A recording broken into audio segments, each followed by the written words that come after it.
इस परमा एकादशी की रात्रि में आप सभी लोगों को एक काम करना है और ये काम बहुत ही सरल है पर इसका फल बहुत ही बड़ा है।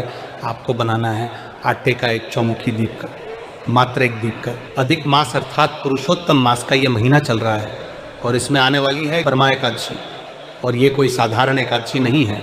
परमा एकादशी सिर्फ और सिर्फ अधिक मास में आती है, 3 वर्षों में एक बार।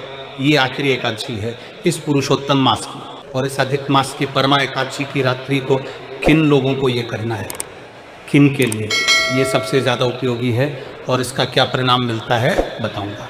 इस परमा एकादशी की रात्रि में आप सभी लोगों को एक काम करना है और ये काम बहुत ही सरल है पर इसका फल बहुत ही बड़ा है। आपको बनाना है आटे का एक चौमुखी दीप का। अब ये दीपक आप कैसा भी बना लो, चाहे गोल बना लो, चाहे किसी भी तरीके का, पर इसमें 4 लंबी बातियां लगानी हैं, चारों दिशाओं में एक एक बाती, इसीलिए इसे चौमुखी दीपक कहते हैं। अब इस दीपक में तेल भरना है, आधा तिल का तेल और आधा सरसों का तेल मिलाकर इस दीपक को पूरा का पूरा भर देना। ये उपाय शाम के 6:30 बजे से लेकर रात्रि के 9:30 बजे के बीच में करना है। इस समय का विशेष करके ध्यान रखना।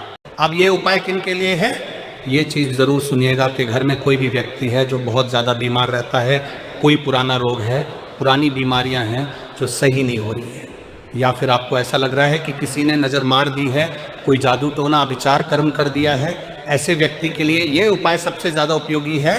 तो करना क्या है, सारी की सारी चारों बातियों को प्रज्वलित कर लेना, जला लेना और जलाने के पश्चात इस दीपक को अपने दाहिने हाथ में रखना है। अब उस बीमार व्यक्ति के पास जाना है और सिर से लेकर पैर तक घड़ी की सुई की दिशा में उस व्यक्ति के ऊपर से उतारा करना है।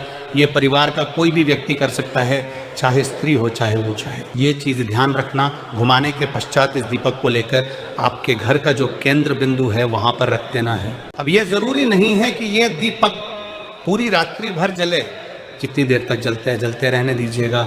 महादेव से कामना करके विनती करके छोड़ दीजिए। और एक बहुत ज़रूरी बात ध्यान से सुनिएगा, इस दीपक को ज़मीन पर डायरेक्ट मत रखना, इसके नीचे कुछ भी रख सकते हैं। गेहूं के दाने रख दो, चावल के दाने रख दो, हरे मूंग रख दो, फूलों की पत्तियां रख दो, कुछ भी आसन की तरह ज़रूर लगा दीजिए। इस चीज़ का विशेष करके ध्यान रखना। अब दूसरा उपाय जो बताने जा रहा हो, अगर आप ये उपाय कर लेते हैं तो कभी भी आपके घर पर कर्ज नहीं बढ़ सकता, महाराज आपके घर में कभी भी धन की कमी नहीं आ सकती। मात्र शमी के पत्तों का ये उपाय करना बिल्कुल भी मत भूलना। इस एकादशी के दिन ये उपाय कर लेना है। और अगर किसी कारणवश एकादशी को नहीं हो पाया तो दशमी को भी ये उपाय कर सकते हैं। दोनों में से किसी एक दिन ज़रूर करना है। ये मौका 3 साल में एक बार आता है, इसे हाथ से मत जाने देना। आपको चाहिए होंगे शमी के पत्ते। और ये चीज़ें ध्यान से सुनना, अगर आपको 5 मिलते हैं तो 5 ले लो, 11 मिलते हैं, 21 मिलते हैं, जितने मिलते हैं उतने ले लेना, ठीक है। जितने ज़्यादा मिले उतना बेहतर। 1 लोटा शुद्ध जल लेना है और इसी के साथ में शहद लेना है। शहद इसीलिए इस उपाय में लिया जाता है क्योंकि शमी के पत्तों को शहद में डुबोकर शिवलिंग पर चढ़ाने का विशेष महत्व होता है। इन सभी सामग्रियों को लेकर भोलेनाथ के मंदिर में जाना है। सबसे पहले श्री शिवाय नमस्तुभ्यम मंत्र का स्मरण करते हुए शिवलिंग के ऊपर 1 लोटा शुद्ध जल समर्पित करना है, अर्थात जल चढ़ाकर शिवलिंग का अभिषेक करना है। उसके पश्चात शिवलिंग का श्रृंगार करना है। जो शमी के पत्ते आपने लिए हैं उन्हें शहद में डुबोकर पूरे शिवलिंग पर अच्छे से लगाते जाना है, श्रृंगार करते जाना है। जिस घर का कोई सदस्य इस दिन शमी के पत्तों से शिवलिंग का श्रृंगार कर देता है उस घर पर कभी भी कर्ज नहीं बढ़ सकता, कभी धन की कमी नहीं आती।